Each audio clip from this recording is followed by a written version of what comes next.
नमस्कार, आप देख रहे हैं हर खबर और मैं हूं आपके साथ अमित शर्मा। वक्त है मेट्रो सिटी का और इस वक्त की एक बड़ी खबर आपको हम बता दें। सबसे पहले पलवल से हेड कांस्टेबल ने सुसाइड किया है। पुलिस चौकी में फांसी लगाई है। पुलिस विभाग में हड़कंप मच गया।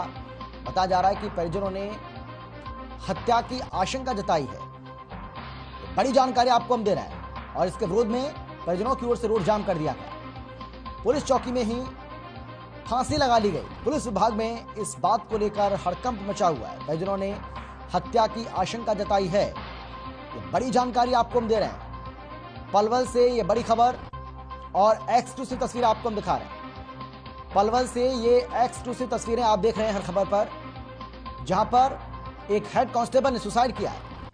हेड कांस्टेबल ने खुद को फांसी लगा ली, इसकी तस्वीरें आपको हम दिखा रहे हैं और ये एक्सक्लूसिव तस्वीर आपको हम दिखा रहे हैं। इसकी वजह क्या रही है, यह अभी तक साफ नहीं हो पाया है, लेकिन परिजनों ने हेड कांस्टेबल की हत्या की आशंका जताई है। इस मामले के सामने आने के बाद परिजनों में गुस्सा, उसके बाद उन्होंने सड़क को जाम कर दिया, जिसके बाद भारी संख्या में लोगों की उपस्थिति यहां पर देखने को मिली। भारी भीड़ जुट गई। ये तस्वीरें आपको हम दिखा रहे हैं। पलवल की तस्वीरें आपके सामने, जहां पर एक हेड कांस्टेबल ने फांसी के फंदे पर झूलकर अपनी जीवन लीला को समाप्त कर लिया है, जिसके बाद गुस्साए परिजनों ने सड़क को जाम कर दिया। हालांकि पुलिस और प्रशासन के लोग मौके पर पहुंचे। उसके बाद दोनों के बीच में कहासुनी हुई। ये हर खबर पर एक्सक्लूसिव तस्वीर आपको हम दिखा रहे हैं। बड़ी जानकारी आपको हम दे रहे हैं। पलवल की तस्वीरें लगातार आप देख रहे हैं, जहां पर एक हेड कांस्टेबल ने खुद को फांसी लगा ली।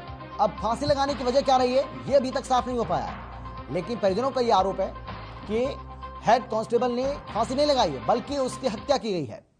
हालांकि जांच का विषय है, जांच के बाद ही दूध का दूध और पानी का पानी हो पाएगा। लेकिन अपने आप में यह बेहद चौंकाने वाला मामला सामने आया है पलवल से, जहां पर एक हेड कांस्टेबल ने फांसी के फंदे पर झूलकर अपनी जीवन लीला को समाप्त कर लिया, जिसके बाद ओल्ड सोना रोड को परिजनों ने जाम कर दिया। परिजनों के साथ तमाम जो ग्रामीण हैं वहां पर पहुंचे और उन्होंने सड़क को जाम कर दिया। ओल्ड सोना रोड पूरी तरह से जाम किया, जिसके बाद तमाम जो प्रशासनिक अधिकारी हैं, जो पुलिस अधिकारी हैं, वो मौके पर पहुंचे और बाद में परिजनों को समझाया। ये बड़ी जानकारी आपको हम दे रहे हैं। इस वक्त की बड़ी खबर आपको हम बता रहे हैं हर खबर पर। ये एक्सक्लूसिव तस्वीरें भी आप देख रहे हैं। एक हेड कांस्टेबल ने फांसी के फंदे पर झूलकर अपनी जीवन लीला को समाप्त कर लिया है, जिसके बाद पुलिस विभाग में इस पूरे मामले के सामने आने के बाद हड़कंप मच गया। इसकी वजह क्या रही है, यह अभी तक साफ नहीं हो पाया है, लेकिन एक हेड कांस्टेबल का इस तरीके से मौत को गले लगा लेना, यह अपने आप में वाकई में बेहद चौंकाने वाली बात है। इसकी वजह क्या रही है, यह अभी तक साफ नहीं हो पाया है और जैसे ही इसका खुलासा होगा उस बारे में भी जानकारी आपको हम देंगे। लेकिन अभी जो जानकारी मिल रही है उसमें पलवल से बड़ी खबर आपको हम बता रहे हैं, जहां पर एक हेड कांस्टेबल ने बताया जा रहा है कि फांसी लगाकर आत्महत्या कर ली है, सुसाइड कर लिया है। लेकिन परिजनों का यह कहना है, परिजनों का यह आरोप है कि हेड कांस्टेबल ने सुसाइड नहीं किया है, उसने आत्महत्या नहीं की है, बल्कि उसकी हत्या की गई है। और इसके विरोध में परिजन एकत्रित हुए, इकट्ठा हुए। सोना रोड को उन्होंने पूरी तरह से जाम कर दिया, ओल्ड सोना रोड को, जिसके बाद तमाम प्रशासनिक अधिकारी, पुलिस के अधिकारी मौके पर पहुंचे और ग्रामीणों को समझाया। दोनों के बीच में तीखी नोकझोंक भी देखने को मिली। चौंकाने वाली बात यह है कि पुलिस चौकी में ही इस हेड कांस्टेबल ने फांसी लगा ली। फांसी के फंदे पर झूलकर अपनी जीवन लीला को समाप्त कर लिया।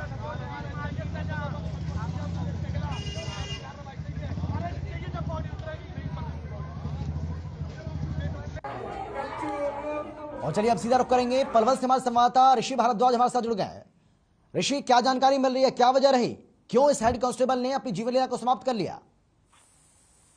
जी, मैं बताना चाहूंगा कि जिस तरह से पलवल के सदर थाना सिटी थाना क्षेत्र के अंदर आती है हसीम गेट चौकी, इसमें हेड कांस्टेबल जो जितेंद्र है उसने फांसी से लटक कर आत्महत्या कर ली।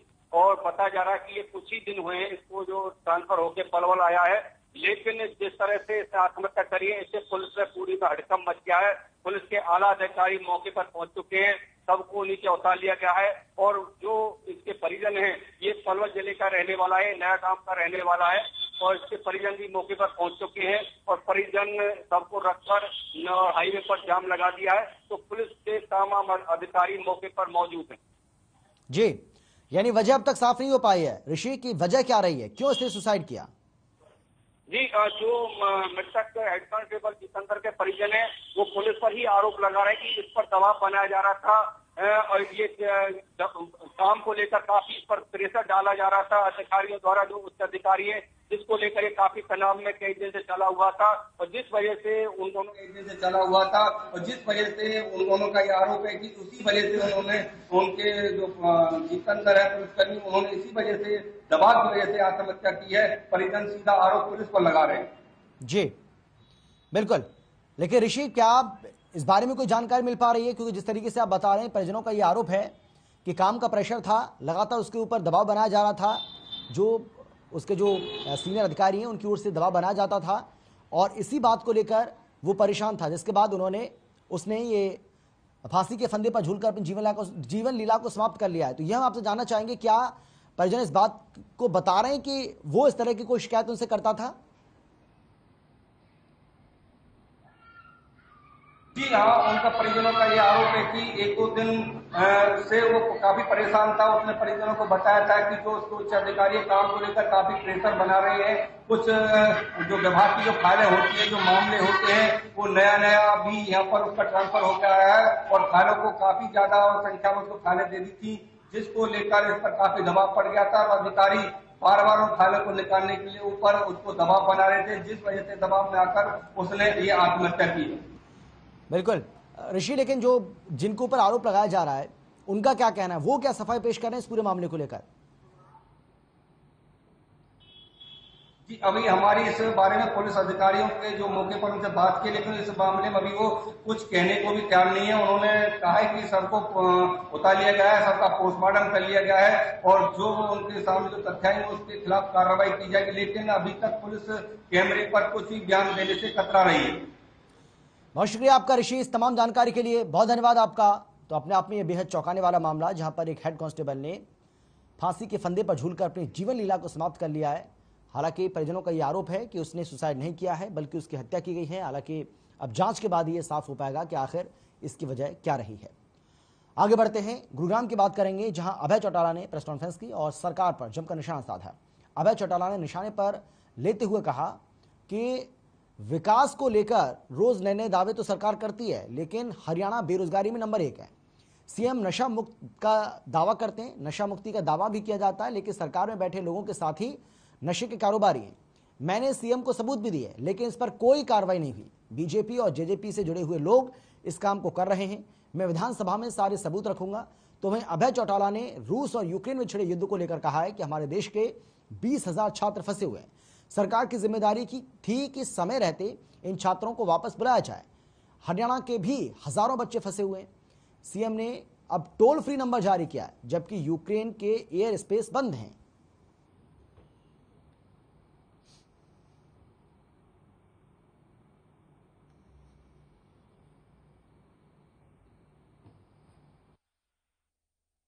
प्रदेश की सरकार जो है रोज नए दावे करती है।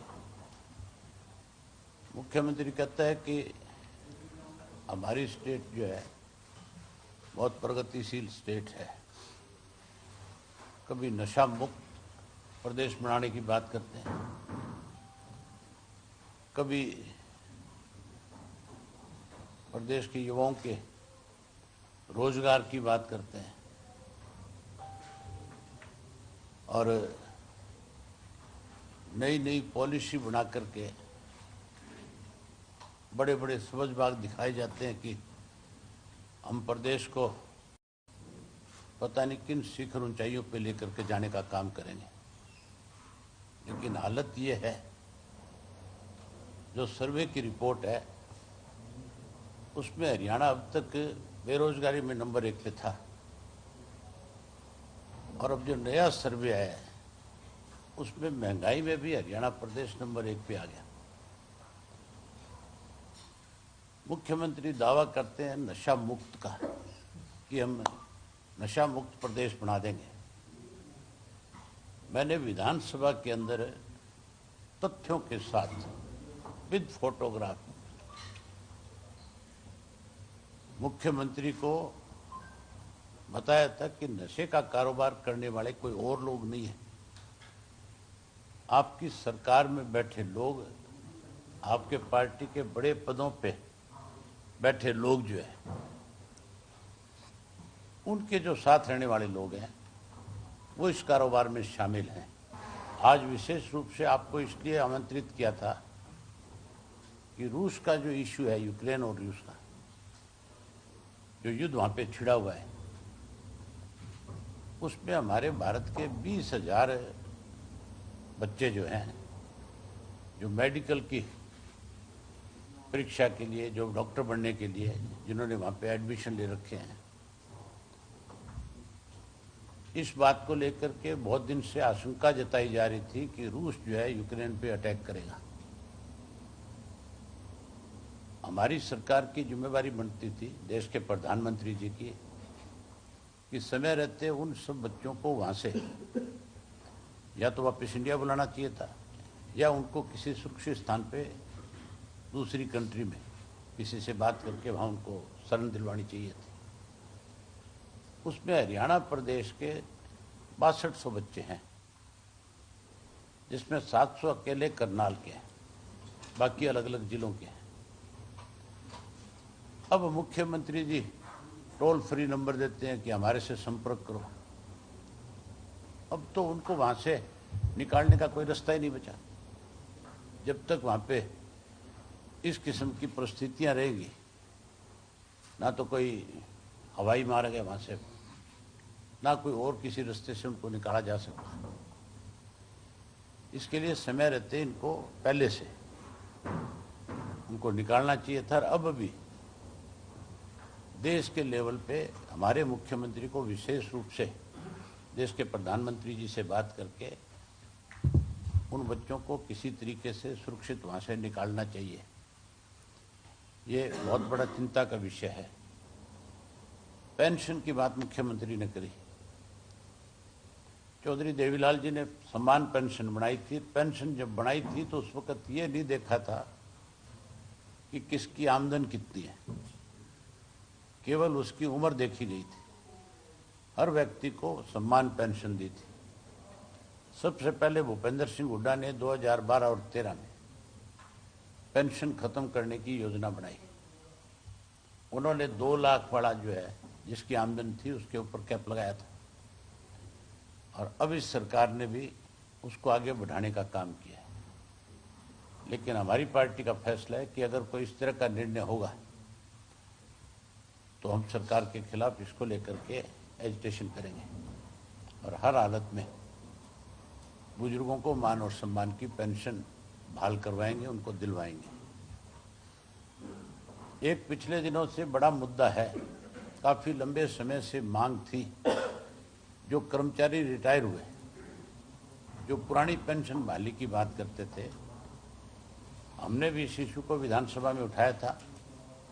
और अब फिर जब दूसरी स्टेटों में पुरानी पेंशन बहाल की जा रही है, तो हरियाणा प्रदेश में भी हरियाणा की सरकार को उन कर्मचारियों को दोबारा से नई पेंशन जो है उसकी बजाय पुरानी पेंशन बहाल करके और राहत देने का काम करना चाहिए।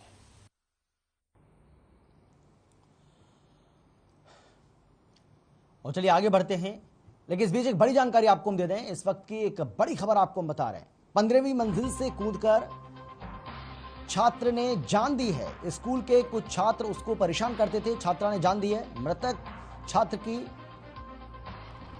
मां ने भी इस बात की जानकारी दी है। डीपीएस के 10वीं के छात्र ने खुदकुशी की है। 15वीं मंजिल से कूदकर उसने आत्महत्या कर ली है। सुसाइड नोट में स्कूल पर गंभीर आरोप लगाए। स्कूल के कुछ छात्र उसको परेशान करते थे। मृतक छात्र की मां स्कूल में शिक्षक है। ये बड़ी जानकारी आपको हम दे रहे हैं, बड़ी खबर आपको हम बता रहे हैं। फरीदाबाद से बड़ी खबर, जहां पर एक छात्र ने 15वीं मंजिल से कूदकर अपनी जान दे दी है। सुसाइड नोट में उसने स्कूल पर गंभीर आरोप लगाए और कहा है कि स्कूल के कुछ छात्र परेशान करते थे। लेकिन उसकी कोई सुनवाई नहीं हुई। उसने कई बार इस बात की शिकायत भी की। ये बड़ी जानकारी आपको हम दे रहे हैं। फरीदाबाद के डीपीएस स्कूल का ये मामला है, जहां पर एक छात्र ने 15वीं मंजिल से कूदकर अपनी जान दे दी। मृतक छात्र की मां स्कूल में शिक्षक है। डीपीएस के 10वीं के छात्र ने खुदकुशी की है। 15वीं मंजिल से कूदकर आत्महत्या की है। सुसाइड नोट में स्कूल पर गंभीर आरोप लगाए हैं। स्कूल के कुछ छात्र परेशान करते थे, ये बात कही। मृतक छात्र की मां स्कूल में शिक्षक है। ये बड़ी जानकारी आपको हम दे रहे हैं, बड़ी खबर आपको हम बता रहे हैं इस वक्त की। फरीदाबाद के डीपीएस का ये मामला, फरीदाबाद के डीपीएस स्कूल का ये मामला है और परिवार को अब रोते बिलखते आप देख रहे हैं। क्या कुछ कहना है इनका, अब जरा सुनिए। वो पिछले 1-1.5 साल से डिप्रेस चल रहा था। जो भी प्रॉब्लम सिचुएशन चल रही थी, जिस तरह से भी स्कूल में उसको बहुत हरास किया जाता था, इतनी बुलिंग करते थे उसकी, लड़के जाकर बोलता था प्रिंसिपल को। पर जो लड़के जो ऐसा करते थे ना, पता नहीं कौन सी किस हाई फाई फैमिली के थे कि उनको पैसा खिलाकर या क्या उसको दबा दिया गया वहाँ पर। उन बातों को, उनके रिकॉर्ड हटा दिए गए। एक बार बच्चे की फ्रस्ट्रेशन निकलवा लो, वो बच्चे को बुला के उनको डांट दो तो बच्चे की फ्रस्ट्रेशन हट जाएगी। क्या पता हमारा बच्चा जी जाए। बहुत सेंसिटिव बच्चा था। कहता मासी कोई भी नहीं सुनता स्कूल में, टीचर मैं सबको बताता हूँ कि ऐसे ऐसे मेरे साथ हुआ, मुझे स्कूल नहीं जाना, मुझे स्कूल जाने से डर लगता है। बदनसीब Aarti Malhotra, teacher of DPS Greater Faridabad sector 81। जी सर, बदनसीब टीचर। अपनी मजबूरी के कारण इसी स्कूल में बच्चे को पढ़ाती थी। मैं फीस नहीं भर सकती थी। मेरा डिवोर्स हो चुका था। मैं बहुत सालों से स्कूल में पढ़ा रही हूँ। मैं बहुत पुरानी टीचर हूँ, पहले साल से पढ़ाती हूँ स्कूल में। क्या बताया था बेटे ने? कभी आपसे बात करा, जिक्र किया, क्या बताया? हम डर डर के रहते थे थोड़ा सा कि हमारे को जॉब की जरूरत थी मुझे। वो मेरा बच्चा भी डर के रहता था। टीचरों के पास जाता था, दूसरे लड़के उसको तंग करते थे तो वो फिर उसको बोलते भी थे, कई बार डांट भी देते थे, कई और ज्यादा बार इसी को समझा के भेजते थे कि नहीं नहीं आरती अपने बेटे को समझाओ, आरती अपने बेटे को समझाओ। आरती समझाएगी अब किसको, किसको समझाएगी अब आरती? तुम सबको समझना था, मुझे नहीं समझना था सिर्फ।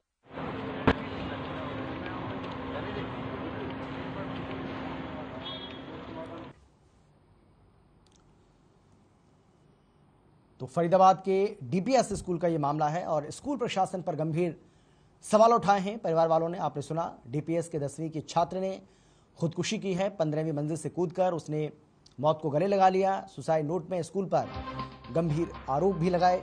स्कूल के कुछ छात्र बताया जा रहा है कि उसको परेशान करते थे और उनकी मां को भी सुना, जो इसी स्कूल में टीचर भी हैं, वो शिक्षक हैं। उनका कहना है कि वो काफ़ी पुरानी शिक्षक हैं, इस स्कूल में काफ़ी समय से पढ़ा रही थी और उन्होंने भी बार बार इस बात की शिकायत स्कूल प्रशासन से की थी कि जो बच्चे हैं उसको परेशान करते हैं, इस पर संज्ञान लिया जाए, इस पर ध्यान दिया जाए। लेकिन इसकी कोई सुनवाई नहीं हुई और आज नतीजा हम सब ने देख लिया। उनका ये कहना है कि उल्टा उन्हीं को ये बोला जाता था कि आप अपने बच्चे को समझाएं।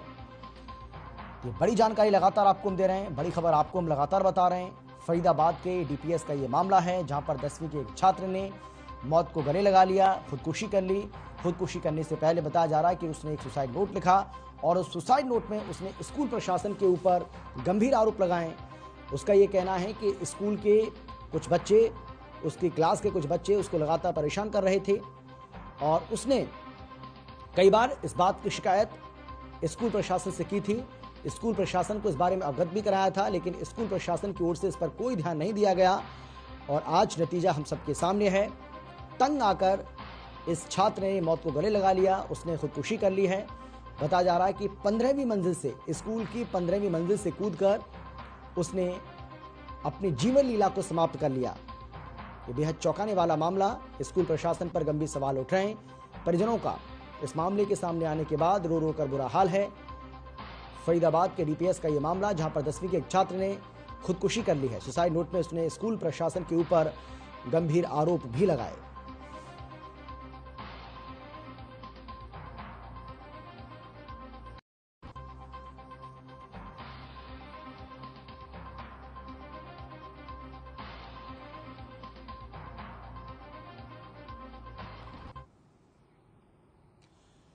हरियाणा में योजनाबद्ध शहरीकरण को लेकर बढ़ावा देने के लिए गुरुग्राम में शुक्रवार को 2 दिवसीय अर्बन डेवलपमेंट कॉन्क्लेव शुरू हुआ। इस कॉन्क्लेव का शुभारंभ हरियाणा के मुख्य सचिव संजीव कौशल ने किया। मुख्य सचिव संजीव कौशल ने कहा है कि सरकार अलॉटियों को आश्वस्त करने के लिए तंत्र विकसित करने पर काम कर रही है। आपको बता दें कि कॉन्क्लेव के समापन समारोह में मुख्यमंत्री मनोहर लाल मुख्य अतिथि होंगे।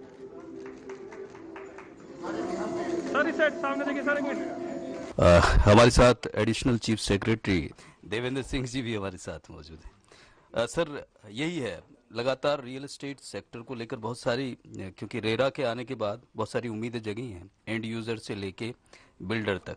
इस तरह के इवेंट की खास बात करें तो क्या मकसद रहा है इसके आयोजन के पीछे? देखिए, रेरा आने से काफ़ी सुविधाएं मिली हैं, अलॉटीज़ को भी, डेवलपर्स का भी सारा सिस्टम रेगुलेट हो गया जैसे अभी बता रहे थे। लेकिन उसके बाद भी कुछ चैलेंजेस, क्योंकि नया एक्ट है 2016 में आया था और कई चैलेंजेस आते हैं, बिल्डर्स को भी, अलॉटीज़ के भी इश्यूज़ हैं। इसी प्रकार से अगर हम डिपार्टमेंट के नज़रिए से देखें टाउन एंड कंट्री प्लानिंग, तो रेरा एक बहुत अच्छा प्रोग्रेसिव स्टेप था। लेकिन उसके बावजूद भी कई इश्यूज़ हैं जिसमें हमने इस सेमिनार में ये माना है कि हमारे डिपार्टमेंट में भी अगर इम्प्रूवमेंट की आवश्यकता है तो क्यों ना इस पर भी खुल के चर्चा की जाए।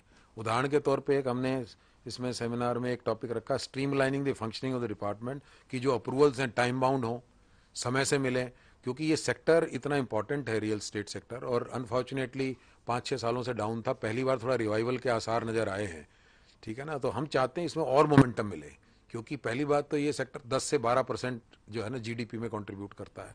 लगभग 200 एंसिलरी इंडस्ट्री इससे जुड़ी हुई हैं, जो मतलब दूसरे सेक्टर्स जुड़े हुए हैं, इसलिए इसका इकोनॉमिक मल्टीप्लायर इफेक्ट बहुत बड़ा है। तीसरा, इसमें एम्प्लॉयमेंट काफ़ी जनरेट होती है। तो इसलिए इस सेक्टर को मोमेंटम देना, बूस्ट देना ऐसे स्टेज पे, जबकि ऑलरेडी टेक ऑफ स्टेज पे है, तो हमारा ये विश्वास है। और ख़ास तौर पे जो माननीय मुख्यमंत्री हैं हमारे हरियाणा के, उन्होंने जिस तरह एक यूनिक पॉलिसीज शुरू की थी लो कॉस्ट हाउसिंग की, तो ये सेक्टर अपार्ट फ्रॉम कि भाई प्रॉस्पेरिटी लेके आता है, इकोनॉमिक मल्टीप्लायर है, एम्प्लॉयमेंट जनरेट करता है, low cost housing provide, roof, जिस तरह हर आदमी के सिर पे एक छत हो, प्रधानमंत्री का भी सपना है, माननीय मुख्यमंत्री महोदय की भी ये मंशा, और उन्होंने पॉलिसी बड़ी अच्छी हमारी अफोर्डेबल हाउसिंग, दीनदयाल जन आवास योजना ऐसी निकाली है पूरे देश में जो अद्वितीय हैं। तो उस मकसद से भी रियल एस्टेट सेक्टर का प्रमोशन होना और उसकी डेवलपमेंट होना और फास्ट पेस पे होना बहुत ज़रूरी है। तो इसलिए हमने सोचा है कि इसमें सभी स्टेक होल्डर, यानी कि अलॉटीज़ की जो समस्या ऑफ लेट आपने सुना होगा, स्ट्रक्चरल सेफ्टी के इशू आए चिंटल के इशू होने के बाद, उसको भी एड्रेस कर पाए हम। इंफ्रास्ट्रक्चर की बड़ी प्रॉब्लम है यहाँ गुड़गांव फरीदाबाद में, कि जो एक्सटर्नल डेवलपमेंट या इंटरनल डेवलपमेंट का इंफ्रास्ट्रक्चर वो फास्ट पेस पे हो, क्योंकि उससे अलॉटीज डायरेक्टली इफेक्ट होते हैं। वो इश्यूज अलॉटी से रिलेटेड हो गए। डेवलपर्स के कुछ इश्यूज हैं, टाइम बाउंड अप्रूवल हो और वो स्पीड से अपने काम कर सकें। कुछ एसेट्स किसी वजह से जो स्ट्रेस हो गई थी उनका रेजोल्यूशन फास्ट हो पाए, तो ये इनसे रिलेटेड इश्यूज हो गए। गवर्नमेंट के अपने इश्यूज हैं कि गवर्नमेंट जो है अलॉटीज और डेवलपर्स के साथ साथ अपना जो एक्सटर्नल डेवलपमेंट चार्जेस जो उसकी डिफ़ॉल्ट है उसके लिए एक हम स्कीम भी लेके आए थे, विवाद से समाधान। तो इस तरह के ड्यूज़ की रिकवरी कैसे हो और सेक्टर को हम गति किस तरह से प्रदान करें, तो सभी स्टेक होल्डर्स की प्रॉब्लम्स और चैलेंजेस को मद्देनजर रखते हुए ये सेमिनार रखा गया है। और ये पहला ऐसा कंबाइंड एफर्ट है जिसमें रेरा की अथॉरिटीज़ दोनों हमारी जो है रेरा गुड़गांव, रेरा पंचकुला और डिपार्टमेंट टाउन कंट्री प्लानिंग ने कंबाइंड इस सेमिनार का आयोजन किया है इन सभी प्रॉब्लम्स के निदान के लिए। निश्चित रूप से सराहनीय पहल है सर, और जिस तरह से टाउन एंड कंट्री प्लानिंग जो डिपार्टमेंट है पहली बार इस तरह से सामने आ रहा है।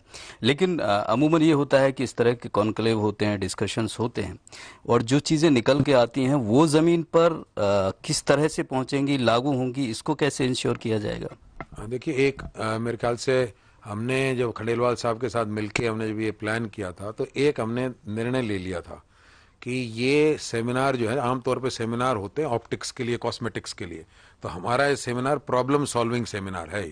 तो इसमें जो आप कह रहे हो ग्राउंड लेवल की जो सॉल्यूशंस ढूंढेंगे उनको सिरे चढ़ाएंगे, बस इस मकसद से सेमिनार हो रहा है।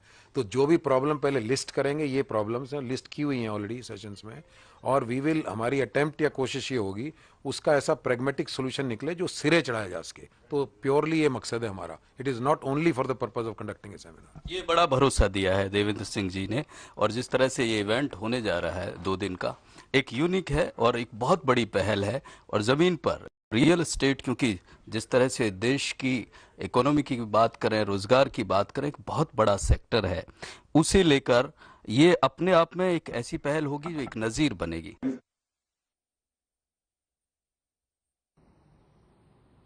और फिलहाल इतना ही, छोटे से ब्रेक के बाद फौरन लौट रहे हैं।